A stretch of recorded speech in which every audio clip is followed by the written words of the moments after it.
Hello dears, வணக்கம். Welcome back to my channel voice of Vinodhini. Brilliant class 8 அப்படிங்கிற Chinese drama பார்த்துட்டு இருக்கோங்க. கண்டினியூவாக பார்க்கறதுக்கு முன்னாடி கடைசி இது வரைக்கும் பார்த்துருந்தோம் அப்படின்னா, பொண்ணு லீடிங் சிங்கராக பாடலாம் அப்படின்னு சொல்லிட்டு நம்ம ஹீரோ ஒருத்தங்களையே கூப்பிடுவாங்க யாரை செலக்ட் பண்ணலான்ட்டு. அப்போ வர்றப்போ டெஸ்க் மட்டும் எந்திரிச்சு நின்று வேற ஒரு பையனை கை காமிச்சு அவன் நல்லா பாடுவான் அப்படின்னு சொல்லிடுறாங்க. பாவம் அதில் ஃபெய் பொண்ணு அப்செட் ஆக, நீ எல்லாம் உண்மையான ஃப்ரெண்டாடா அப்படின்னு டெஸ்க்மேட் கிட்ட கத்திட்டு இருக்கிறப்போ அந்த லீடிங் சிங்கரா நம்ம ஹீரோ செலக்ட் பண்ண பையன் எனக்கு இஷ்டம் இல்லைன்னு வந்து சொல்லுவான். நம்ம ஹீரோ குறை குழப்பமாயிடும். ஸோ இதுக்கப்புறம் நடந்து பார்க்கறதுக்கு முன்னாடி மறக்காம சப்ஸ்கிரைப் பண்ணிட்டு வந்துருங்க. கடைசி வரைக்கும் பார்த்துட்டு இந்த எக்ஸ்பிளேஷன் எப்படி இருக்குன்னு சொல்லுங்க. என்னோட சோஷியல் மீடியா லிங்க்ஸ் எல்லாத்தையும் டிஸ்கிரிப்ஷன் பாக்ஸ்ல கொடுத்துருக்கேன். என்ன ஃபாலோ பண்ணணும் தோணுச்சுன்னா ஃபாலோ பண்ணுங்க. இப்போ அங்கே டைம் வேஸ்ட் பண்ண வீடியோக்குள்ள போயிடலாம். மட்டும் சொல்லி சமாளிக்கிறாங்க. இல்லம்மா, அந்த பையன் வந்து எல்லாரும் விட்டு கொஞ்சம் ஒதுங்கியே இருக்கு, அவனுக்கு கான்ஃபிடென்ட்டே இல்லை. ஸோ அதனால தான் அவனுக்கு ஒரு பூஸ்டப்பா இருக்கட்டும் பண்ண அப்படிங்கிறாங்க. இதை வந்து ஃபெயும் புரிஞ்சுக்கிறான். ஓகே நானும் அவனும் 2 பேருமே சேர்ந்து கூட பாடுவோம், அவன் கூட நான் கூட காம்படிஷன் நான் போடுவேன் அப்படின்னு நல்லா சொல்லி இங்கே ஒரு பக்கம் சமாளிக்க ஸ்டாஃப் ரூமுக்கு கூப்பிட்டு ஹீரோ பேசுறாங்க. ஏன்டா தம்பி வேண்டாங்கிறதுக்கு, இல்லை எனக்கு ஸ்டேஜ் ஏறுறது எல்லாருமே நிற்கிறதுனா எனக்கு ரொம்ப பயம், யாராவது எனக்கு கிண்டல் பண்ணிட்டாங்கன்னா என்னால் அதை தாங்கிக்க முடியாது அப்படிங்கிறாங்க. ஸோ ஹீரோக்கு அந்த பிரச்சனை என்ன அப்படிங்கிறது புரியுது. ஸோ அந்த பையன் நல்லாவே அண்டர்ஸ்டாண்ட் பண்ணிக்கிறாங்க. சரிப்பா, நான் உனக்கு ஒரு விஷயம் வச்சிருக்கேன், நீ எதுக்கும் கவலைப்படாத அப்படின்னு சொல்லிட்டு அப்போதைக்கு அந்த பையனை அனுப்பிச்சு வைக்கிறாங்க. அதுக்கப்புறமாக நம்ம ஃபெய் பொண்ணு என்ன நினைச்சான்னு தெரியல, நியூ கிட்ட போய் ஹெல்ப் கேட்குறான். நான் பாடணும், நீ எனக்கு பியானோ வாசிக்கிறியா, நான் ப்ராக்டிஸ் பண்ணுறதுக்கு ஹெல்ப் பண்ணுறியாங்கிறதுக்கு. என்ன ஃபெய் இப்படி கேட்குற, உன் ஃப்ரெண்ட்ஸ் எல்லாம் எப்படி உன்னை விட்டாங்கிறதுக்கு. இல்லை, அவங்க வந்து என்னை ப்ராக்டிஸ் பண்ண விட மாட்டேங்கிறாங்க, நான் சூப்பர்னு சொல்கிறாங்க. ஆனால் எனக்கு என்னமோ கொஞ்சம் ஒரு டவுட் இருந்துகிட்டு தான் இருக்குது. ஸோ எனக்கு ஹெல்ப் பண்ணுறியா அப்படின்னு கேட்குறதுக்கு நீவும் வந்துட்டு ஒன்றும் பிரச்சனை இல்லை, இந்த வீக்கெண்ட் ஹெல்ப் பண்ணுறேன் அப்படின்னு சொல்லிடுறாங்க. இந்த பக்கம் நம்ம ஹீரோயின் வீட்டுக்கு வர லேட் ஆகுது. ஹீரோக்கான பதறி போகுது. 10:30 மணி ஆச்சு, இன்னும் வரலன்னு யோசிச்சுட்டே இருக்கிறப்போ ஹீரோயின் வந்துடுறாங்க. ஏன் லேட்டுங்கிறதுக்கு, என்னடா இப்படி கேட்குற, 10:30 மணி தானே ஆச்சுங்கிறாங்க. எனக்கு தெரியும், நீ இந்த கண்ணாடி கூட டீச்சர் கூட ப்ராக்டிஸ்ன்னு பேசிட்டு இருப்பேன், அதனால டைம் போனதே தெரியலங்கிறாங்க. செசு வரப்போ நீ ரொம்ப அழகா இருக்கா அப்படின்னு சொல்லிட்டு அப்படியே கிஸ் பண்ணி நம்ம ஹீரோவை கரெக்ட் பண்ணிடுறாங்க. ஸோ நம்ம ஹீரோவும் பதிலுக்கு கிஸ் பண்ணலான்னு வர்றப்போ, அது என்ன மீட் ஆன் சண்டே அப்படின்னா என்ன அப்படின்ட்டு உள்ளேருந்து மேக்ஸ் வரப்போ 2 பேத்துக்கும் திக்குன்னு ஆயிடுது. டே வர்றது தான் வர, லைட்டை கீட்டை போட்டுட்டு எங்கள் 2 பேர்த்து பேரை கூப்பிட்டு வரலாம்லடா அப்படிங்கிறதுக்கு. அதெல்லாம் இருக்கட்டும், இந்த வீச்சாட்டில் அது என்ன மீட் ஆன் சண்டே அப்படின்னா என்ன அப்படின்னு காட்டுறாங்க. அதை வந்து வாங்கி நம்ம ஹீரோ கிட்ட கொடுக்குறாங்க அந்த ஃபோனை. அப்போதான் தெரியுது அதில் ஒரு நிழல் உருவம் மாதிரி இருக்கு, வேற ஒரு பொண்ணை நம்ம ஹீரோ கிஸ் பண்ற மாதிரி. ஆனால் ஹீரோட ஃபேஸ் தெரியுது இல்லைங்க, பிளாக்கா இருக்கு. ஆனால் உருவத்தை பார்க்குறப்ப ஹீரோ மாதிரி தான் தெரியுது. ஹீரோ பார்த்துட்டு, நான் என்ன இவ்வளோ மோசமாவும் இருக்கேன், இது யாருன்னே தெரியல, தயவுசெய்து இந்த மாதிரி ரூம்பரெல்லாம் பார்த்துட்டு இது பண்ணிட்டு இருக்காதாடா அப்போ அப்படின்னு சொல்லிட்டு மேக்ஸ் அனுப்பிச்சு விட்டுறாங்க. சரி, கிசையாவது கண்டினியூ பண்ணலாமே மறுபடியும் கிட்ட வர்றப்போ மேக்ஸ் அங்கிருந்து எனக்கு புரியல, அது என்ன சண்டே அப்படின்னு கேட்குறப்போ இவன் நம்மளுக்கு விட மாட்டான் அப்படின்ட்டு மறுபடியும் தள்ளி உட்காந்துக்கிறாங்க. அடுத்து இது வியோட அப்பாவுக்கும் வருது. ஸோ மேனேஜர் லேடியும் வந்து சொல்றாங்க, இந்த மாதிரி இந்த ரிப்போர்ட்டர் தான் நம்ம கிட்ட 15 நிமிஷம் டைம் கொடுத்துருக்கான், இதை பார்த்துட்டு பணம் கொடுக்க சொன்னான் அப்படிங்கிறதுக்கு. என்னம்மா நீ, என் பொண்ணு போட்டோவை அனுப்பிச்சான், ஹீரோ கூட இருக்கிற போட்டோவை அனுப்பிச்சான், சரி அவன் வாய் அடைக்கிறதுக்காக பணம் கொடுத்தோம். இதுல அது என்ன meet on Sunday C on Sunday போட்டிருக்கு, இது நம்ம சண்டே வரைக்கும் வெயிட் பண்ணியே பார்க்கலாம், இதுல இருக்கிறது யாருன்னே கூட நம்மளுக்கு தெரியல, அதனால சும்மா உனக்கு பணமெல்லாம் கொடுத்துட்டு இருக்க முடியாது அப்படின்னு வியோட அப்பா சொல்லிடுறாங்களா. அடுத்து வீக்கெண்ட் சண்டே, சரி நம்ம ஹீரோயின் கூட ஜாலியாக வெளியே போகலாம் அப்படின்னு நினச்சிட்டு 2 பேரும் ஜாலியாக பேசிட்டு வர்றப்போ நம்ம அக்கா, அதாவது மிஸ் ஜீன் கிட்ட இருந்து நம்ம ஹீரோயினுக்கு ஒரு மெசேஜ் வருது, வெளியே போகாத அப்படின்னு. ஒன்றுமே புரியல, ஏன் அக்கா இப்படி சொல்கிறா அப்படிங்கிறப்போ மேக்ஸ் வந்துட்டு, இதை பாருங்க இன்னைக்கு தானே சண்டே, எல்லாமே வெளிச்சம் ஆயிடுச்சு அப்படிங்கிறப்போ தான் மிகப்பெரிய விஷயம் வருதுங்க. அந்த வீசாட்டில் பப்ளிக்கான போஸ்ட் வந்து இருந்திருக்கும் இல்லையா, அதில் கூட பிளர்ராக இருக்கும், பிளர் இல்லை பிளாக்காக இருந்திருக்கும். நம்ம மேக்ஸ் கூட இது நீதான் ஹீரோ சொல்லியிருப்பாங்க, ஹீரோ வந்துட்டு நான் இல்லடா அப்படின்னு இருப்பாங்க. இப்போ அந்த பிளாக்கா இருந்த போட்டோவை கரெக்டா எடுத்த மாதிரி போட்டிருக்காங்க. ஸோ நம்ம ஹீரோ பொண்ணை கிஸ் பண்ற மாதிரி இருக்கு. இதை பார்த்தோன்னு ஹீரோ பதறிடுறாங்க. பட் ஹீரோ நம்புறது இல்லை, இது ஃபுல் அண்ட் ஃபுல் ஃபேக் அப்படிங்கிறதுக்கு ஹீரோவும் ஆமா ஃபேக் தான் அப்படின்ட்டு, இது எப்படி நடந்தது, இது நம்மளுக்கே ஞாபகமே இல்லையேன்னு யோசிச்சுட்டு இருக்கப்போ இப்படி ஒரு போஸ்ட் சோஷியல் மீடியாவில் வைரல் ஆச்சுன்னு என்ன ஆகும், அப்பார்ட்மெண்ட்டை விட்டு வெளியே போக முடியுதுல, ஃபுல்லாக மீடியா பீப்புள்ஸ் எல்லாம் வந்துடுறாங்க. மாறு வேஷத்தில் தான் மேனேஜர் ஷென்னே வராங்க. நம்ம ஹீரோயின் கால் கடியில் உட்காந்துட்டு எனக்கு தெரியாதுமா அப்படிங்கிறாங்க. நம்ம ஹீரோயினை சந்தேகமெல்லாம் படல, அது ஃபேக்காக தான் இருக்குன்னு நம்புறாங்க. நம்ம ஹீரோ பக்கம் தான் நம்புறாங்க அவங்க. நம்ம மேனேஜர் ஷென் வந்து ஒரு டெலிவரி பாய் மாதிரி வந்திருப்பாங்கன்னா கீழே ஃபுல்லாக ரிப்போர்ட்டர் இருந்திருப்பாங்க. சொரல் அப்படியே வந்திருக்க முடியாது. ஸோ வந்த உடனே ஹீரோ கிட்ட என்னடான்னு கேட்கறதுக்கு, உனக்கு என்ன தெரியல, நான் பண்ணலேங்கிறாங்க. எனக்கு தெரியும் நீ பண்ணலேன்னு, ஆனால் முன்னாடி வரைக்கும் என்ன நடந்ததுன்னு தெளிவாக சொல்லு, கண்டிப்பா நீ போய் வியை மீட் பண்ணிருக்க, அது உண்மை, அது எப்படி நடந்ததுன்னு சொல்லு அப்படிங்கிறப்போ நம்ம ஹீரோவும் சொல்றாங்க. ஸோ ஒரு குட்டி ஃப்ளாஷ்பேக் போகுதுங்க. இப்போ இது சண்டே, ஸோ அதனால தான் அந்த ஃபோட்டோ வந்து பப்ளிக் ஆயிருக்கு.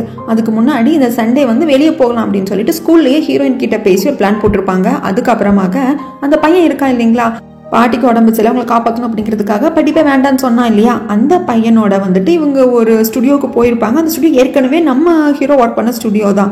அங்கே போயிட்டு அந்த பையனுக்கு கான்ஃபிடென்ட் வரணும் அப்படிங்கிறதுக்காக அவன் அங்கே பாட வச்சிருந்திருப்பாங்க. அப்போ வந்து நம்ம மேனேஜர் ஷென்னும் இருந்திருப்பாங்க. அந்த சமயத்தில் வியோட அப்பாவும் வந்திருந்திருப்பாங்க. அப்போ வியோட அப்பா கூட சொல்லுவாரு, இன்னும் நம்ம ஹீரோவோட ஸ்டூடெண்ட்டுங்கிற, அப்போ ஸ்டூடெண்ட்டாக இருந்தால் அவனுக்கு ஒரு 17-18 வயசு தான் இருக்கணும், ஆனால் பார்க்கறதுக்கு 30 வயசு மாதிரி இருக்கானே, பட் வாய்ஸ் நல்லா இருக்கு அப்படின்னு சொல்லியிருப்பாங்க. ஸோ நம்ம ஹீரோ இந்த பிளான் தான் வச்சிருப்பாங்க, அந்த பையனுக்கு ஒரு கான்ஃபிடென்ட் வரணும் அப்படின்னு சொல்லிட்டு. இதெல்லாம் நடந்திருக்குமா? அதுக்கப்புறமாக நம்ம வியை போய் மீட் பண்ணியிருப்பாங்க. இன்னும் வி தான் உன்னை பார்க்கணும் பேசணும்னு வரவும் சொல்லியிருந்திருப்பாங்க. அப்படி வியை மீட் பண்ணப்போ, ஏன்டா இன்னும் வந்து உங்களோட ரிலேஷன்ஷிப்பை பப்ளிக் ஆக்காமல் இருக்கீங்க, நீ ஹீரோயினை லவ் பண்ணுறேன்னு சொல்லலாம் அப்படிங்கிறதுக்கு, இல்லை ஹீரோயின் தான் வேண்டான்னு நினைக்கிறான், எனக்கு பிரச்சனை கிடையாது, என் ஃபேமை பற்றிலாம் நான் யோசிக்கல, பட் அவள் டீச்சிங் கெரியர்னு ஒன்று இருக்குது, ஸ்கூலில் ஒரு ரூல்ஸ் இருக்குது, உள்ளே இருக்கிற எந்த ஒரு மேல் அண்ட் ஃபீமேல் ஸ்டாஃப் வந்து உள்ளே இருக்கிற டீச்சர்ஸ் கூட எந்த ரிலேஷன்ஷிப் வச்சுக்க கூடாது அப்படிங்கிறது அப்படின்னு சொல்லிட்டு எல்லாத்தையும் பேசிகிட்டே இருக்காங்க. சரி, பேசுறது ஒரு பக்கம் இருக்கட்டும், வீக்கெண்டாக நீங்கள் எங்கேயாவது வெளியே போகணும்ல, ஆமாம் இப்போ ஹீரோயின் எங்கேன்னு கேட்கறதுக்கு, இல்லை அந்த கண்ணாடி போட்ட டீச்சருக்கு அவள் ஒரு முக்கியமான டிஸ்கஷனில் இருக்கா, ஏன்னா அவங்க 2 பேருமே டீச்சிங் லெவலில் ஒரு காம்படிஷனில் கலந்துக்க போகிறாங்க, ஸோ அதை பற்றின டிஸ்கஷனில் இருக்கா அப்படிங்கிறதுக்கு, ஏன்டா உனக்கு பொறாமையா இல்லையா அப்படின்னு கேட்குறப்ப நம்ம ஹீரோ இல்லைன்னு சொல்லிடுறாங்க. அதுக்கப்புறம் சாப்பிட்டு வெளியே வரப்போ நம்ம வி பொண்ணு ஹீரோவோட காது கிட்ட போயிட்டு, இதை பாரு, நான் அந்த அப்பார்ட்மெண்ட்டுக்குள்ளே ஃபர்ஸ்ட் டைம் வந்தப்பவே ஹீரோயின் முகத்தை பார்த்துட்டேன், நான் பார்த்ததும் என்ன பார்த்ததும் அவ கூட நீ இருக்கிறத பார்த்ததும் எனக்கும் பொறாமை வந்துச்சு, அதே மாதிரி நான் உங்ககிட்ட க்ளோஸாக பேசுகிறப்போ ஹீரோயினுக்கும் பொறாமல் வந்தது, இது வந்து ஒரு பொண்ணோட மனசு ஒரு பொண்ணுக்கு தெரியுங்கிற மாதிரி நான் கண்டுபிடிச்சிட்டேன் அப்படின்னு கொஞ்சம் க்ளோஸாக போயிட்டு சொல்லியிருப்பாங்க. அப்போ தான் இந்த ஃபோட்டோ எடுக்கப்பட்டிருக்கும். ஸோ தள்ளி நின்று எடுத்தப்ப எப்படி இருக்கும்னா, அவங்க கிட்ட போய் க்ளோஸாக பேசுன மாதிரி இருந்திருக்காது, கிஸ் பண்ண மாதிரி தான் இருந்திருக்கும். ஸோ இப்போ இதை தான் ரிலீஸ் பண்ணியிருக்காங்க அப்படிங்கிறது தெரிய வருது. ஸோ இந்த மாதிரி இங்கே பேசுறதுக்கு அப்புறமாக தான் நம்ம ஹீரோ வீட்டுக்கு வந்திருப்பாங்க. 10:30 ஏன் இன்னும் வீட்டுக்கு வரல, இன்னுமா அந்த கன்னடி டீச்சர் கூட டிஸ்கஷனில் இருக்கா அப்படின்னு சொல்லிட்டு கோவப்பட்டிருப்பாங்க. அதுக்கப்புறம் நடந்ததெல்லாம் நம்மளுக்கு தெரியும். ஸோ இது ஃபுல்லாமே நம்ம மேனேஜர் ஷென் கிட்ட ஹீரோ சொல்ல, என்ன சொல்லி என்ன பிரயோஜனம், வி பொண்ணு நம்ம ஹீரோவை கிஸ் பண்ணல, ஹீரோவும் வி பொண்ணு கிஸ் பண்ணல, ஆனால் என்ன க்ளோஸாக வந்து பேசியிருக்காங்க, அதை அந்த ஸ்பை ரிப்போர்ட்டர் ஃபோட்டோ எடுத்துட்டான். இது ஒரு பக்கம் நடக்கிறப்போ நம்ம ஃபை பொண்ணு ஹெல்ப் கேட்டிருப்பா இல்லைங்களா, அந்த நியூ கிட்ட நான் பாடுறேன் நீ எனக்காக பியானோ வாசி அப்படின்னு சொல்லிட்டு. ஸோ அந்த பையனும் பியானோ வாசிக்க ஃபெய் பொண்ணு பாடுறப்போ அந்த ஸ்ருதி சேர மாட்டேங்குது, அதை சேர்ந்து வந்து அந்த ஃபெய் பாட மாட்டேங்கிறான். ஸோ அந்த நியூ சொல்கிறான், எனக்கு தெரிஞ்சு நீ ஸ்ருதியோட சேரவே மாட்டேங்கிற, உனக்கு பிச்சே சரியில்லை, இது யாருமே உன் ஃப்ரெண்டு சொன்னதே இல்லையா அப்படிங்கிறதுக்கு இல்லைன்னு சொல்லுவான். இந்த மாதிரி நியூ கிட்ட வந்து ஃபெய் ஹெல்ப் கேட்டிருக்கா அப்படிங்கிறது டெஸ்மிட் தெரிய வந்ததும் அங்கே வந்து, டேய் நீ அடங்கவே மாட்டியாடா அப்படின்ட்டு நியூவை அடிச்சுட்டு அங்கிருந்து ஃபெய்யை கூப்பிட்டு வந்துடுறாங்க. ஸோ ஃபெய்யுக்கு வந்து ஒன்றுமே புரியல, இவ்வளோ நாளாக என் கூட இருந்த ஃப்ரெண்ட்ஸ் நீங்களே ஏமாத்திட்டு இருந்திருக்கீங்க, அவன் தான் நான் யார் அப்படிங்கிற உண்மையவே சொன்னான், எனக்கு வந்து ஸ்ருதியோட சேர்ந்து பாட தெரியலை, என் வாய்ஸும் நல்லா இல்லை, பட் நீங்கள் இதெல்லாம் சொல்லாமல் என்கிட்ட மறைச்சிருக்கீங்க அப்படின்னு சொல்லிட்டு டிஸ்மிட் கூட சண்டை போட்டு போயிடுறான். இப்போ இந்த ஃபோட்டோ சோஷியல் மீடியாவில் பப்ளிக் ஆயிடுச்சு. ஸோ வியோட அப்பா கிட்ட மேனேஜர் லேடி சொல்கிறாங்க, என்ன சார் பண்ணுறதுங்கிறதுக்கு, இப்போ பணம் கொடுத்தா வாயவே அடைச்சாலும் வழி கிடையாது, பப்ளிக்கானது தான். ஸோ இப்போ என்ன பண்ணுறேன்னா, அந்த ஃப்ரெண்டு வந்து ஒரு புது ஆல்பம் ரிலீஸ் பண்ண போகிறான் இல்லையா, அதில் கான்சென்ட்ரேட் பண்ண அனுப்பிச்சு விட்டுடுறாங்க. ஸோ இந்த மாதிரி சோஷியல் மீடியா ஃபுல்லாக இந்த ஃபோட்டோ பப்ளிக் ஆனது ஃப்ரெண்டு பார்த்துட்டு ஃபீல் பண்ணுறான். ஏன்னா வியை வந்து ஃப்ரெண்டுக்கு ரொம்ப பிடிக்கும் இல்லையா, லவ் பண்ணுறான். ஸோ அதெல்லாம் பார்த்துட்டு ஃபீல் பண்ணிட்டு இருக்கிற சமயத்தில் இதை கிளாரிஃபை பண்ணுற மாதிரி ஒரு இன்டர்வியூ கொடுத்துருப்பாரு வியோட அப்பா. இதை பாருங்க, அதெல்லாம் வந்து சின்ன பசங்களோட வேலை, அவங்க என்னமோ பண்ணிட்டு போகிறாங்க, காதலிக்க கூட செய்யலாம், அது நாளைக்கு என்ன நடக்கும்னு தெரியாது, ஸோ அதையும் பிஸ்னஸையும் ஒன்று சேர்க்காதீங்க அப்படின்னு சொல்ல மாதிரி கொடுத்துருப்பாங்க. இதை பார்க்குறப்ப ஃப்ரெண்டுக்கு ரொம்ப கஷ்டமாக இருக்கும், நம்ம வந்து ஒரு பெரிய அச்சீவ் பண்ணணும்னு நினச்சோம், ஹீரோட இடத்துக்கும் வந்துட்டோம், ஆனாலும் ஏதோ ஒன்று வந்து வெற்றிடமாக இருக்கே அப்படின்னு சொல்லிட்டு அங்கே ஃப்ரெண்டு ஃபீல் பண்ண. இப்போ வந்து மேனேஜர்ஷன் 2 ஐடியா கொடுக்குறாங்க. ஒன்று, இந்த போஸ்ட்டை அப்படியே விட்டுடு, காமாக ஹேண்டில் பண்ணிக்கலாம், கொஞ்சம் நாள் மக்கள் மறந்துடுவாங்க. இல்லைன்னா 2வது, இதை வந்து தப்பு, நாங்கள் அப்படி இல்லை அப்படின்னு உன் ரிலேஷன்ஷிப்புக்கு நீ விளக்கம் கொடுக்க ஆரம்பிக்கலாம். ஆனால் அப்படி 2வது ஆரம்பிச்சேன்னா ரொம்ப நாளைக்கு நீ பேசும் பொருளாக இருப்ப, உன்னை பற்றியே பேசிகிட்டு இருப்பாங்க அப்படிங்கிறதுக்கு ஹீரோ ஓகே நான் காமாக ஹேண்டில் பண்ணிக்கிறேன்னு சொல்லிக்கிறாங்க. ஆனால் ரூமுக்குள்ளே ஹீரோயினுக்கு மனசு கஷ்டமாக இருக்குது. ஏன்னா என்னதான் இதை நம்பலை, ஹீரோ இப்படி பண்ணியிருக்க மாட்டான் அப்படின்னு நினச்சாலும், ஏன்னா வியும் வந்து ஹீரோயினுக்கு ஃப்ரெண்டு தான், ஸோ அதனால் 2 பேரை வந்து அவங்க நம்பலை, இது கண்டிப்பாக யாரோ தப்பாக தான் ஃபோர்ஸ் பண்ணியிருக்காங்க அப்படின்னு சொல்லிட்டு தெரியுது. இருந்தாலும் பரவாயில்ல, ஹீரோவும் வி பொண்ணும் இப்போ மறுபடியும் இணைஞ்சிட்டாங்க, அவங்க மறுபடியும் ரிலேஷன்ஷிப்பில் இருக்காங்க, அவங்க தான் பெஸ்ட் பேர் அப்படிங்கிற கமெண்ட்ஸ் எல்லாம் வரும் இல்லையா, அதை படிக்கிறப்போ நம்ம ஹீரோயினுக்கு ரொம்ப கஷ்டமாக இருக்குது. நம்ம ஹீரோக்கு இன்னொரு ஐடியா இருக்குது, பேசாமல் நான் ஹீரோயினை தான் லவ் பண்ணுறேன் அப்படின்னு பப்ளிக் பண்ணிடலாமாங்கிறதுக்கு, இது அதை விட ரிஸ்க்காக போயிடும், ரொம்ப வேறு மாதிரி போயிடும், அதுவும் இப்போ நீ பண்ண அப்படின்னா ரொம்பவே தப்பாக போயிடும் அப்படின்னு மேனேஜர் சொல்லுவாங்க. சரிடா அதெல்லாம் இருக்கட்டும், நீயும் மிஸ் டீனும் அப்படிங்கிறதுக்கு ஃபஸ்ட்டு உன்னோட ப்ராப்ளம் சால்வ் ஆகணும், அப்படி இல்லைன்னு வச்சுக்கோ அவளை நான் பார்த்து கூட பேச முடியாதுன்னு சொல்கிறாங்க. இந்த மாதிரி வியும் நம்ம ஹீரோ கிஸ் பண்ணுற மாதிரியான ஃபோட்டோ சோஷியல் மீடியாவில் வந்து வைரல் ஆகிட்டு இருக்கு அப்படிங்கிறத டீன் பார்த்துட்டு வந்து மேனேஜர் கிட்ட கேட்குறாங்க, என்னது இது அப்படிங்கிறதுக்கு, நீ எதுக்கும் கவலைப்படாதம்மா, இதை நான் சால்வ் பண்ணுறேன் அப்படிங்க, உடனே சால்வ் பண்ணுங்க அப்படின்ட்டு போயிடுறாங்க. எல்லாம் என் நேரம் அப்படிங்கிற மாதிரி தான் மேனேஜர் ஷென்னுக்கு இருக்குது. இதெல்லாம் ஒரு பக்கம் நடக்கிறப்போ நம்ம ஹீரோக்கு புரியுது, கண்டிப்பாக ஹீரோயின் ஹர்ட் ஆயிருப்பா, நிறைய கமெண்ட்ஸ் எல்லாம் வருது இல்லையா, ஹீரோவும் வீண் தான் பெஸ்ட் பேர், மறுபடியும் இணைஞ்சிட்டாங்க அப்படின்னு பார்க்குறப்ப கஷ்டமாக இருக்கும் இல்லையா. ஸோ அதனால் வா மூவி பார்க்கலாம் அப்படின்னு கூப்பிட்டுட்டு போயிட்டு மூவிக்கு பதிலாக அவங்க கிளாஸ் ஸ்டூடெண்ட்ஸ் எல்லாம் ஹீரோயினை பற்றி என்ன நினைக்கிறாங்க என்ன சொல்கிறாங்க அப்படிங்கிறத வீடியோவாக வந்து எடுத்து வச்சுருப்பாங்க. அதை எல்லாத்தையும் போட்டு காட்ட நம்ம ஹீரோயினுக்கும் கொஞ்சம் மனசு நல்லா இருக்குது. ஸோ நம்ம ஹீரோ அப்பவே சொல்கிறாங்க, கமெண்ட்ஸ் எல்லாம் படிக்காது, அது உன்னை ரொம்ப ஹர்ட் பண்ணும், உன் பக்கத்தில் நான் இருக்கேன், நான் சொல்கிறத மட்டும் நம்பு, என்னை நம்புறேன் அப்படின்னா கமெண்ட்ஸை வந்து படிக்காத அப்படின்னு சொல்லிவிட இதெல்லாம் ஒரு பக்கம் போயிட்டுருக்கிறப்போ ஃபெய் பொண்ணு அவங்க ஃப்ரெண்ட்ஸையே டோட்டலாக அவாய்ட் பண்ணிடுறா. அவள் டெஸ்க்கு கூட மாற்றிக்கிட்டு நியூ பக்கத்தில் போய் உட்காந்துக்கிறான். இது அவங்க ஃப்ரெண்ட்ஸுக்குலாம் ரொம்ப கஷ்டமாக போகுது, முக்கியமாக டெஸ்க்மெண்ட்டுக்கு ரொம்பவே கஷ்டமாக போகுது. இப்படி ஒரு பக்கம் நடந்துட்டு இருக்கிறப்போ ஃபர்ஸ்ட் ரவுண்டில் நம்ம ஹீரோயின் வின் பண்ணிடுவாங்க. அந்த ஒரு டீச்சிங் கோர்ஸ் மாதிரி நடந்துட்டு இருக்கோம் இல்லைங்களா, அதில் ஃபர்ஸ்ட் ரவுண்டில் வின் பண்ணிடுவாங்க. அப்படியே ஜாலியாக ஓடி வந்து நான் ஃபர்ஸ்ட் ரவுண்டில் பாஸ் ஆகிட்டேன் அப்படின்னு சொல்லிட்டு ஹீரோவை கட்டி பிடிச்சி ஹக் பண்ணிட்டு சந்தோஷத்தை தெரிவிக்க இதான் அந்த பக்கமாக வந்த வைஸ் பிரின்சிபால் பார்த்துருவாங்க. ஹீரோவுக்கும் ஹீரோயினுக்கும் பயங்கர அதிர்ச்சியாக தான் இருக்கும். ஆனால் வைஸ் பிரின்சிபாலுக்கு பெருசாக எடுத்துக்க மாட்டாங்க. இதை பாருங்கள், நீங்கள் 2 பேரும் ஒரே கிளாஸுக்கு கிளாஸ் டீச்சராக இருக்கீங்க, அப்பார்ட்மெண்ட்டில் கூட ஒன்றா தான் தங்கியிருக்கீங்க. ஸோ என்னதான் இருந்தாலும் அதுக்கு நீ இவ்வளோ க்ளோஸாலாம் இருக்க வேண்டாம். நான் வந்து தப்பாக நினைக்கல, ஏன்னா ஹீரோக்கு வந்து ஏற்கனவே வி பொண்ணு கூட ஒரு லவ் அஃபேர் இருக்குது. ஸோ நான் தப்பாக நினைக்கல, பட் மற்றவங்க தப்பாக நினச்சிருவாங்கல்ல அப்படின்ட்டு போகிறப்போ ஹீரோயினுக்கு மறுபடியும் மூட் டவுன் ஆகிடுது. அடுத்து அந்த ஃபெய் பொண்ணு ரொம்ப டிப்ரெஷனில் இருக்கா. ஏன்னா தன் ஃப்ரெண்ட்ஸே இவ்வளோ வருஷமாக நம்மளை ஏமாற்றிட்டாங்களே, நான் நல்லா பாடுறேன்னு சொல்லி அப்படின்னு சொல்லிட்டு ரொம்ப டிப்ரெஷனில் இருக்கிறப்போ அப்படியே அந்த கிரவுண்டை சுற்றி ஓடிட்டு இருக்கிறப்போ அவங்க ஃப்ரெண்ட்ஸும் பின்னாடியே ஓடி வராங்க. இந்த பாரு, நீ எங்களை விட்டுட்டு போனால் கூட நான் உங்களை விட மாட்டோம் அப்படின்னு சுற்றிட்டே வர இந்த மாதிரி ஓடினா என்ன ஆகும், ஃபெய் பொண்ணுக்கு மூக்கில் ரத்தமே வர ஆரம்பிச்சிருது. அப்புறம் மறுபடியும் அவங்க மீட்டிங் பிளேஸ்லேயே எல்லாரும் படுத்திருக்காங்க. நல்ல வேலை ஃபெய், உனக்கு மூக்கில் ரத்தம் வந்தது, இல்லைன்னு வச்சுக்கோ நான் செத்தே போயிருப்பேன் ஸ்பீட் சொல்கிறாங்க. ஸோ ரொம்ப நாள் வந்து இந்த ஃபெய்யால் வந்து அவங்க ஃப்ரெண்ட்ஸ் கிட்ட இருந்து தள்ளி இருக்க முடியல. என்னதான் இருந்தாலும் நீங்கள் தப்பே பண்ணியிருந்தாலும் என் சந்தோஷத்துக்காக தான் பண்ணீங்க, பட் இருந்தாலும் எனக்கு கஷ்டமாக இருக்குது. நீங்கள் எங்கிட்ட உண்மையாக சொல்லியிருக்கலாம், ஏன்னா ஒரு முட்டாள் மாதிரி தானே எல்லாரும் கண்ணுக்கும் நான் தெரிஞ்சிருப்பேன் அப்படின்னு சொல்லிட்டு எப்படியோ ஃப்ரெண்ட்ஸ் கூட எல்லாம் சமாதானம் ஆயிடுறாங்க. அப்படியும் டெஸ்க்மேட் பக்கத்துல வந்து ஃபெய் உட்காந்துக்கிறாங்க. இது ஒரு பக்கம் போச்சு அப்படின்னா நான் சொல்லியிருந்தேன் இல்லைங்களே, டியா பொண்ணோட அண்ணா வந்துட்டு படிப்புன்னு சொல்லிட்டே இருந்து தங்கச்சி கிட்ட கூட டைம் ஸ்பெண்ட் பண்ண முடியல, ஃபேமிலியில் அம்மா அப்பாட்ட கூட சரியா பேசுறது இல்லைன்னு சொல்லிட்டு ஸோ அண்ணனை பார்த்து பேசலாம் அப்படின்னு சொல்லிட்டு ஆஃப்டர்நூன் பிரேக்கில் போய் பார்த்து டியா பொண்ணு பேசிட்டு வந்திருப்பா. இது வந்து அந்த பையனோட படிப்பு டிஸ்டர்ப் பண்ணுது அப்படின்னு சொல்லிட்டு கண்ணாடி டீச்சர் வந்து மிஸ் டீன் கிட்ட கம்ப்ளைண்ட் பண்ண நம்ம ஹீரோவும் சொல்றாங்க, இது என்னது இது ஸ்கூலா இல்லை ஜெயிலா, வார்டன் கிட்ட பெர்மிஷன் கேட்கணுமா, நீங்கள் என்ன ஜெயில் வார்டனா, அது மட்டும் இல்லாமல் அந்த பொண்ணு லஞ்ச் பிரேக்கில் தானே போய் பார்த்தாங்கிறதுக்கு, இல்லை அவனுக்கு லஞ்ச் பிரேக் ஜஸ்ட் 5 minutes தான், அதுக்கப்புறம் படிச்சுட்டு தான் இருந்திருப்பான் அப்படிங்கிறாங்க. 5 நிமிஷத்தில் நீங்கள் சாப்பிடுவீங்களா, இல்லை கொஞ்சம் கூட நல்லா இல்லைங்க, படிப்பு முக்கியம் தான், ஆனால் அதுக்காக அந்த பையனை போட்டு ஓவராக ப்ரெஷர் பண்ணாதீங்க. ஒரு வயசில் வந்து ஒரு என்ஜாய்மெண்ட் இருந்ததுன்னா அந்த வயசில் அனுபவிச்சிடணும், அதெல்லாம் முடிச்சுட்டு பின்னாடி அனுபவிச்சுக்கலாம் அப்படிங்கிறதுக்கு அந்த மனசும் இருக்காது, அந்த நிலைமையும் இருக்காது அப்படிங்கிறதுக்கு மிஸ் டீன் கண்ணாடி டீச்சருக்கு தான் சப்போர்ட் பண்ணுறாங்க. இது ஹீரோக்கு பயங்கர கடுப்பாயிடுது. ஹீரோயின் கிட்ட வந்துட்டு புலம்பி தள்ளுறதுக்கு நம்ம ஹீரோயின் சொல்கிறாங்க, இதை பாரு நம்ம கிளாஸ் 8 மட்டும் பார்த்துக்குறோம், பட் என் அக்கா அந்த ஸ்கூலில் இருக்கிற எல்லா ஸ்டூடெண்ட்ஸோட நலன்லையும் அக்கறை எடுத்துக்கிறா, ஸோ அதனால கொஞ்சம் புரிஞ்சு நடந்துக்கோ அப்படிங்கிறதுக்கு ஹீரோவோட மனசு சமாதானம் ஆகிறது இல்லை. ஆனால் இருந்தாலும் வேற வழி இல்லை, அதனால விட்டுடுறாங்க. அதுக்கப்புறமாக அந்த டியா பொண்ணு ஒரு முறை மிஸ் டீன் கூப்பிட்டு பேசியிருப்பாங்க, உன் அண்ணனை பற்றி உனக்கு ஏதாவது தெரியுமா அப்படின்னு சொல்லிட்டு. ஏன்னா அவன் கடைசியில் வந்து ஒரு எக்ஸாம் மாதிரி இவங்க வச்சுருப்பாங்க, அதில் அந்த பையன் ஃபெயில் ஆயிருந்திருப்பான், ஆனால் அந்த வீட்டில் யாருக்கிட்டே சொல்லியிருந்திருக்க மாட்டான்.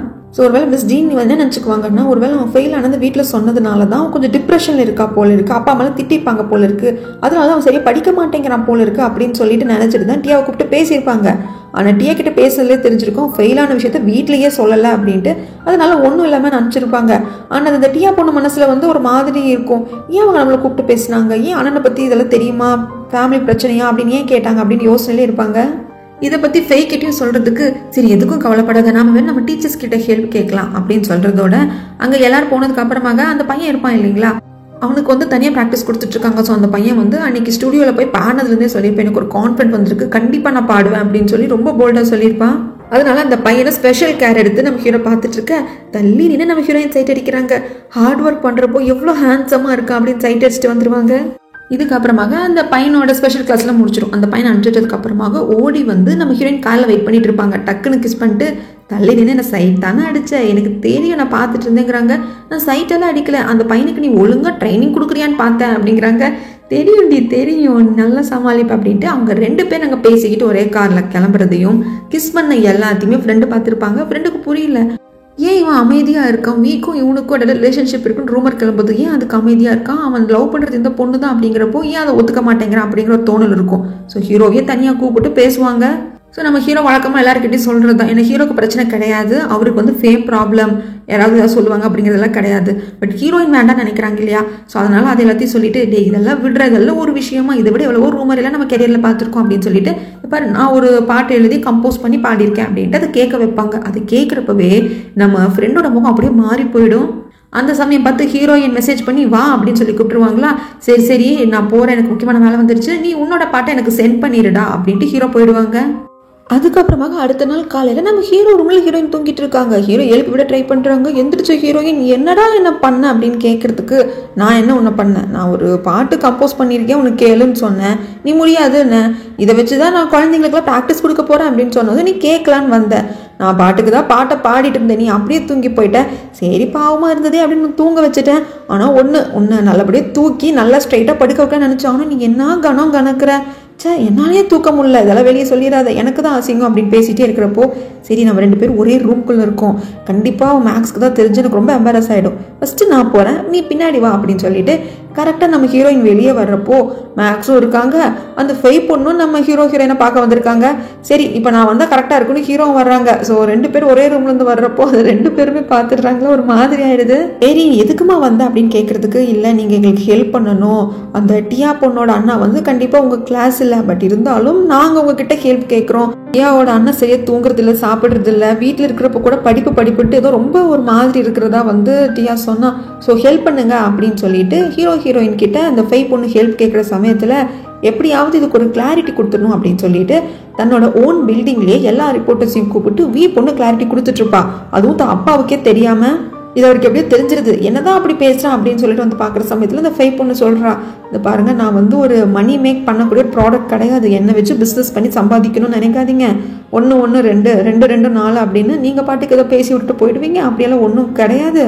எல்லாருக்கும் எப்படி ரிலேஷன்ஷிப் இருக்கும் அதே மாதிரி தான் எங்களுக்கும் ரிலேஷன்ஷிப்னு சிலதெல்லாம் இருக்குது, அதை நாங்களே பப்ளிக் பண்ணுவோம், நீங்களாம் கண்ணுக்காவது மூக்கு வச்சு பேசாதீங்க. அது மட்டும் இல்லாமல் எங்கள் அப்பாவுக்கு பணம் சம்பாதிக்கிறதா குறிக்கோள், எனக்குன்னு ஒரு தனி உலகத்தை ஏற்படுத்தி கொடுத்துருக்காரு, ஆனால் தனி உலகத்தில் நான் தான் தனியாக இருக்கேன். ஸோ அவர் அம்மா அப்பான்னு 2 ரோலையும் வந்து பர்ஃபெக்டாக பண்ணணும்னு நினச்சாரு, அவரையும் என்னால் தப்பு சொல்ல முடியாது, ஸோ நீங்களாம் பார்த்துக்கோங்க அப்படின்னு பேசுறது எல்லாத்தையும் வியோட அப்பாவும் கேட்டுடுறாங்க. அது ஒரு வகையில் அவருக்கு ஒரு மாதிரி கஷ்டம் ஆகிடுதுங்க. இங்கே சீனை அப்படியே கட் பண்ணால் நம்ம ஹீரோயினும் போய் அந்த டியா பொண்ணோட அண்ணா கிட்ட பேசுகிறாங்க, இதை பாருப்பா உங்கள் கிளாஸ் டீச்சர் நாங்கள் கிடையாது, பட் இருந்தாலும் எங்கள் கிளாஸை சேர்ந்த பொண்ணு எங்கள் கிட்ட வந்து ரெக்வஸ்ட் கேட்டிருக்கா, ஆஸ் எ டீச்சரை நாங்கள் பண்ணணும், ஏன்ப்பா இப்படி இருக்கேன் அப்படின்னு கேட்குறதுக்கு அப்போ தான் நான் சொல்கிறேன், இல்லை என் தங்கச்சிக்கு வந்து கொஞ்ச நாள் பர்த்டே வரப்போகுது, அவளுக்கு ஏதாவது நான் கிஃப்ட் வாங்கி கொடுக்கணும்னு நினச்சா நீ என்ன வாங்கி கொடுக்குறதுன்னு தெரியல, ஏன்னா இந்த பர்த்டே எனக்கு ரொம்ப ஸ்பெஷல், அதுக்கப்புறமாக நான் யூனிவர்சிட்டிக்கு படிக்க போயிட்டேன் அப்படின்னா நான் அங்கேயே தங்க வேண்டியதாக இருக்கும், அதுக்கப்புறம் அவள் பர்த்டேக்கு என்னால் வர முடியுமா அப்படின்னு கூட எனக்கு தெரியல. ஸோ அந்த பர்த்டே நான் ஸ்பெஷலாக நினச்சேன், அதுக்குள்ளே எப்படியாவது எல்லாத்தையும் போர்ஷனை கம்ப்ளீட் பண்ணிடணும், படிக்கணும்னு நினச்சேன், ஆனால் என் தங்கச்சிக்கு என்ன பிடிக்கும்னு எனக்கு தெரில, அவன் மேலே ரொம்ப பாசம் வச்சுருக்கேன், பட் ஒரு 16 வயசு பொண்ணுக்கு என்ன பிடிக்கும்னு எனக்கு தெரியல, என்ன வாங்குறதுன்னு தெரியல, அது வேற ஒரு கன்ஃபியூஷன் அப்படிங்கிறதுக்கு இது ரொம்ப சாதாரணமான விஷயமா தான் பார்க்குறப்ப தெரியும். ஆனால் அந்த பையனோட டிப்ரெஷனை வந்து நம்ம ஹீரோயினால் புரிஞ்சுக்க முடியுது. ஸோ நம்ம ஹீரோயின் சொல்கிறாங்க, நீ எதுக்கும் கவலைப்படாதப்பா, ஸ்டடீஸை பாரு, உன் தங்கச்சிக்கு என்ன பிடிக்கும்னு தெரிஞ்சுக்கிட்டு நாங்கள் சொல்கிறோம் அப்படிங்கிறாங்க. இல்லை அது நானே தெரிஞ்சுக்கேன்னு இந்த பையன் சொல்கிறான், இல்லை நீ எல்லாத்தையும் போட்டு குழப்பிக்காது, நாங்கள் பார்த்துக்குறோம் அப்படின்னு அந்த பையனுக்கு ஹீரோயினை தைரியம் கொடுக்க, இந்த பக்கம் வியோட அப்பாவுக்கு ஒரு மாதிரி என்னமோ தெரியல, மனசுக்குள்ளே ஏதோ ஒன்று போட்டு உறுத்திக்கிட்டே இருக்கு. அப்போது இவரோட அசிஸ்டன்ட் வராங்க, இனிமேல் எந்த ப்ராஜெக்ட் சைன் பண்ணுறதாக இருந்தாலும் வீக்கிட்ட ஒரு வாரத்தை கேட்டுக்கோ, அவளுக்கு பிடிச்சிருந்தா மட்டும் ப்ராஜெக்ட் அவள் சைன் பண்ணட்டும், இல்லைன்னா வேண்டாம் அப்படிங்கிறாங்க. ஸோ பேசின பேச்சு வியோட அப்பா மனசில் பெரிய தாக்கத்தை ஏற்படுத்தியிருக்குன்னு மட்டும் நல்லா தெரியுது. அதுக்கப்புறமாக எப்படியாவது டியாவோட அண்ணனுக்கு ஹெல்ப் பண்ணணும்னு நினைக்கிறாங்க. ஸோ டியாவோட பர்த்டே கிஃப்ட் என்ன அப்படிங்கிறதையும் தெரிஞ்சுக்கிட்டு அவங்க ஃப்ரெண்ட்ஸ் மூலியமாக டியாவாக கூப்பிட்டும் வர வைக்கிறாங்க. ஸோ டியா பொண்ணோட ஆசை என்ன அப்படின்னா, சின்ன வயசுலேருந்து ஸ்விம்மிங் கற்றுக்கணும்னு ஆசைப்பட்டிருப்பா, அவங்க அம்மாட்ட சொல்லியிருப்பா, ஐயோ அதெல்லாம் கற்றுக்கூடாது, நீ தண்ணியில் மூழ்கி போயிடுவேன் அப்படின்னு சொல்லியிருப்பாங்க. ஸோ இப்போ டியாவோட அண்ணா ஸ்விம்மிங்கை கற்றுக்கிட்டு தங்கச்சிக்கு சொல்லி கொடுக்குறது தான் பர்த்டே கிஃப்டாகவே வச்சுருக்காங்க. அது மட்டும் இல்லாமல் டியாவுக்கு ஸ்விம் பண்ணுறதுனா பிடிக்கும். ஸோ குழந்தைங்க ஸ்விம் சூட்லேருந்து இப்போ 16 வயசாக இருக்கக்கூடிய டியா போட்டுக்கக்கூடிய ஸ்விம் சூட் வரைக்கும் ஒவ்வொரு வருஷமாக வாங்கியிருந்தா எப்படி வாங்கியிருப்பாங்க அப்படின்ட்டு அப்படியே வச்சுருக்காங்க. இதெல்லாம் பார்க்குறப்ப மற்ற ஃப்ரெண்ட்ஸுக்கே உங்கள் அண்ணன் சூப்பர் டி, உனக்கு ஸ்விம் பண்ணுறதுனா பிடிக்கும் அப்படிங்கிறதுக்காக சின்ன வயசுலேருந்து இப்போ வரைக்கும் ஸ்விம் சூட்டாக வாங்கி உனக்கு வச்சிருக்கு, அதில் ஞாபகம் வச்சுக்கோ அப்படின்னு சொல்கிறப்போ டியாவுக்கு ரொம்பவே ஹாப்பியாக இருக்குது. அண்ணா கூட நம்ம டைம் ஸ்பெண்ட் பண்ண போகிறோம், இதுதான் நம்மளோட பெஸ்ட் பர்த்டே கிஃப்டாக இருக்கும்னு சொல்லிட்டு ரொம்ப ஹாப்பியாக இருக்குது. அதுக்கப்புறம் என்ன, நம்ம ஹீரோவும் ஸ்விம் பண்ணுறாங்க, நம்ம ஹீரோயினும் வந்து ஸ்விம் பண்ணுறாங்க. ஹீரோயின் வந்த உடனே மொதல் ஸ்டூடெண்ட்ஸ்லாம் அந்த பக்கம் போயிடுறாங்க. ஸோ இப்படியே ஜாலியாக போகுது. இது செமையான பர்த்டே செலிப்ரேஷன், இதை வந்து நீ எப்பவுமே மறக்க மாட்டானா அப்படின்னு சொல்லிட்டு டியா ஹாப்பி, எல்லாருமே ஹாப்பி. அதுக்கப்புறம் ஸ்டூடெண்ட்ஸ் எல்லாம் அங்கேருந்து போயிடுறாங்க. நம்ம ஹீரோயினுக்கு நம்ம ஹீரோ ஒரு கிஃப்ட் கொடுக்குறாங்க. என்னடா இது எதுக்கு அப்படின்னு கேட்குறப்ப தான், ஏன்னா ஒரு 16 வயசு பொண்ணுக்கு என்ன பிடிக்கும் அப்படின்னு எனக்கு தெரியல அப்படின்ட்டு டியோட அண்ணா சொல்லியிருப்பாங்க. சரிடா நான் சொல்கிறேன் அப்படின்னு ஹீரோயின் சொல்லியிருப்பாங்க. அதுக்கப்புறமாக அந்த பையனை போய் பார்த்து நம்ம ஹீரோ கேட்டுட்டு இருந்திருப்பாங்க.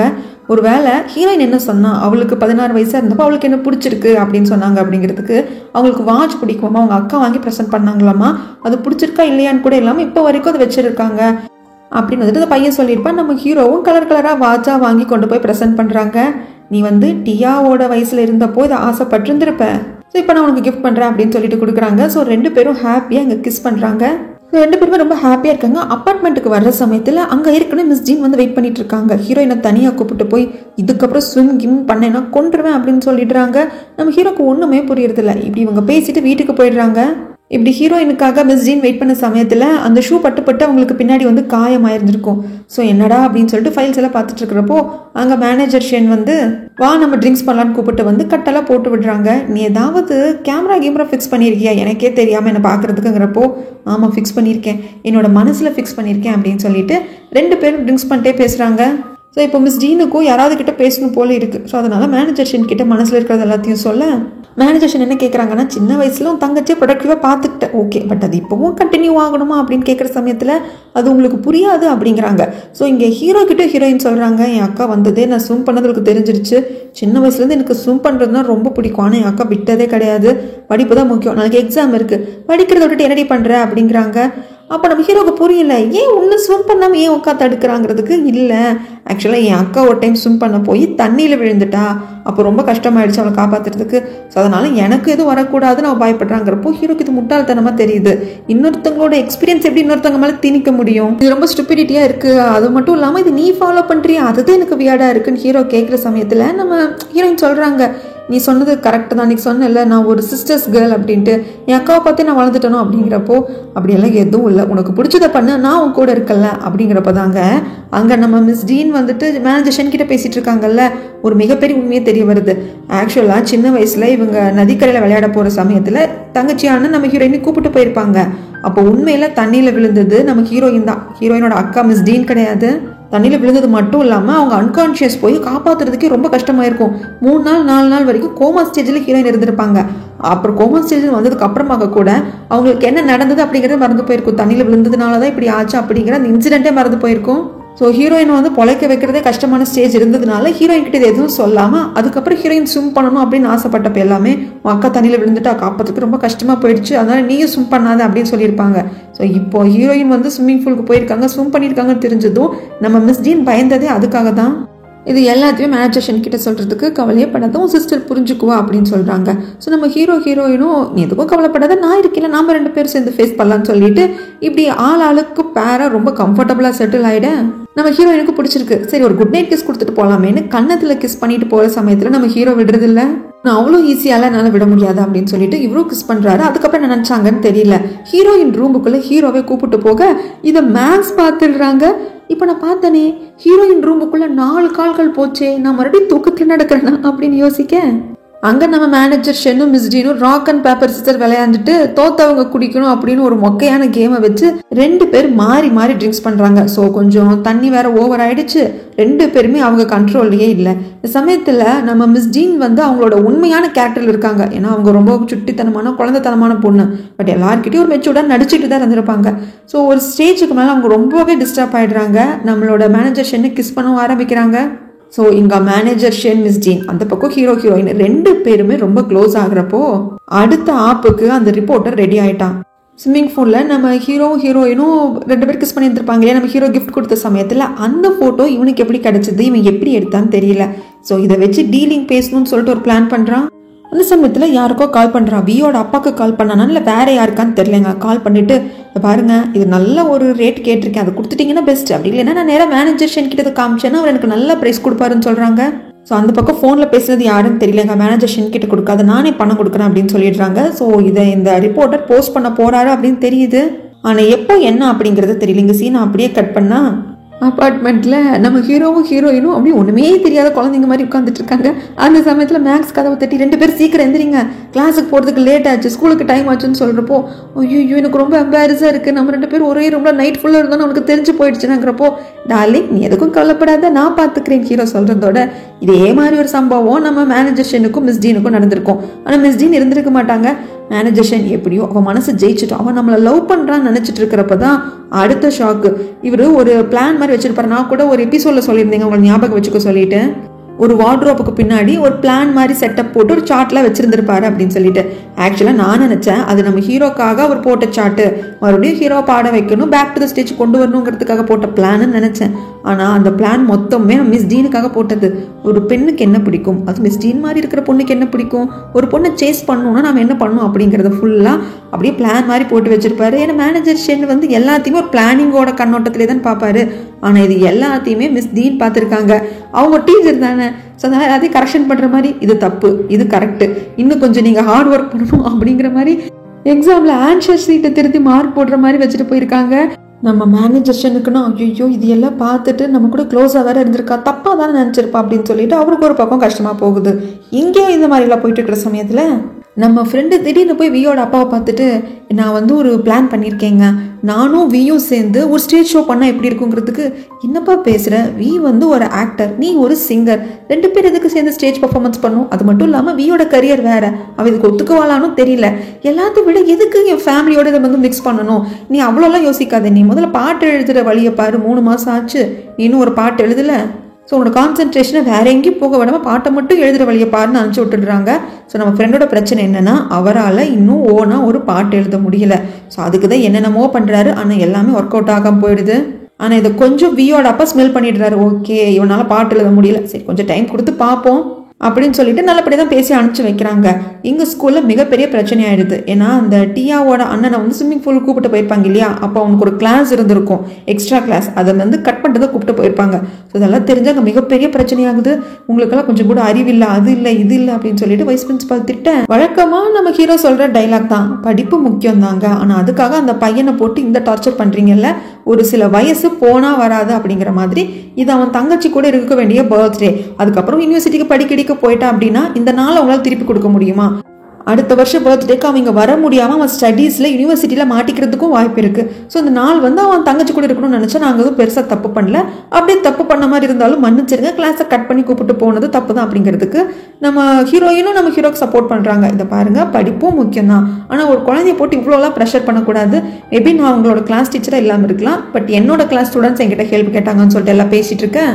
ஸோ மிஸ் டீனும் சொல்கிறாங்க ஆமாம் சில உறவுகள் வந்து ரொம்ப முக்கியம் தான், அந்த பையன் படிப்புக்காக அவனை நம்ம ப்ரெஷர் போடுறோம், அவனை படின்னு சொல்கிறோம், அது அவன் நல்லதுக்காக தான், நாளைக்கு அவன் படித்து நம்மளுக்கு எதுவும் பேர் புகழும் வாங்கி தர போகிறது இல்லை, எல்லாம் வந்து அவன் தான் அச்சீவ் பண்ண போகிறான், அவன் ஃபியூச்சருக்கு தான் நல்லது, பட் இருந்தாலும் இப்போ சின்ன சின்ன சந்தோஷங்களையும் மிஸ் பண்ணக்கூடாது அப்படின்ட்டு மிஸ் டீன் வந்து ஓகே கரெக்டுன்னு ஒத்துக்கிறாங்க.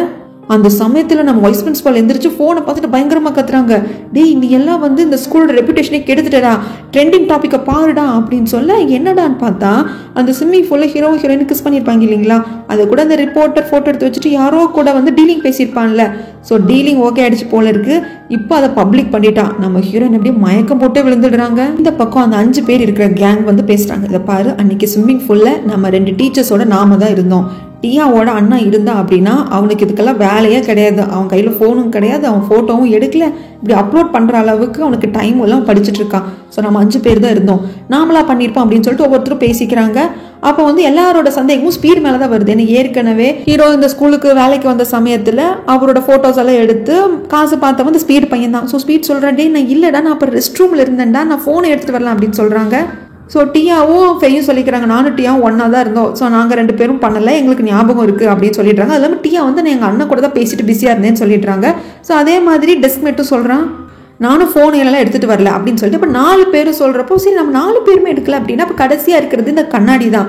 கண்ணாடி பொண்ணை பார்த்து நீயா பண்ணேங்கிறதுக்கு ஃபெய் விட்டு கொடுக்காம பேசுகிறா, இல்லை எனக்கு தெரியும் கண்ணாடி பொண்ணு பண்ணியிருக்க மாட்டாங்கிறதுக்கு கண்ணாடி பொண்ணு ஒத்துக்கிறா, ஆமாம் நான் தான் ஃபோட்டோ எடுத்தேன் அப்படின்னு சொல்கிறா. எல்லாருக்குமே திக்குன்னு ஆயிடுது. ஏன்னா இந்த ஸ்விம்மிங் பூலுக்கு வேறு எந்த ரிப்போர்ட்டர்ஸும் வரல, வேறு யாரும் ஃபோட்டோ எடுக்கிறதுக்கும் வாய்ப்பு இல்லை. ஏன்னா இந்த பிளானிங் வந்து அந்த 2 டீச்சர்ஸ் ஹீரோயினோட சேர்ந்து இவங்க மட்டும்தான் போட்டது. ஸோ அதனால தான் கான்ஃபிடென்ட்டாக நம்ம 5 பேரில் யாரோ ஒருத்தராக இருக்கணும்னு நினச்சாங்க. ஆனால் அது கண்ணாடி பொண்ணாக இருக்கக்கூடாது, வேற எவனாவது தான் இருக்கணும்னு நினச்சிருப்பாங்க. ஆனால் கண்ணாடி பொண்ணு நான் தான் ஃபோட்டோ எடுத்தேன்னு சொன்னதும் மற்றவங்களாம் அங்கேருந்து கண்டபடி திட்டிட்டு போயிடுறாங்க. நீ பண்ணது ரொம்ப பெரிய தப்பு, நீ வந்து ஒருத்தங்க லைஃப்பில் விளையாண்டுருக்க அப்படின்னு திட்டிட்டு போயிட்டாலும் ஸ்பீடால் போக முடியறதில்ல. ஸோ இங்கே இப்படியே எபிசோடு முடியுதுங்க. இதுக்கப்புறம் நடந்தது அப்படிங்கிறத நான் அடுத்த எபிசோடில் சொல்கிறேன். இது வரைக்கும் ஸ்கிப் பண்ண பொறுமை பார்த்ததுக்கு ரொம்ப நன்றி. எக்ஸ்பிளேஷன் எப்படி இருக்குன்னு சொல்லிட்டு மறக்காம கமெண்ட் பண்ணுங்கள். ரொம்ப பிடிச்ச லைக் பண்ணுங்கள், ஷேர் பண்ணுங்கள், சப்ஸ்கிரைப் பண்ணி சப்போர்ட் பண்ணுங்கள். தேங்க்யூ.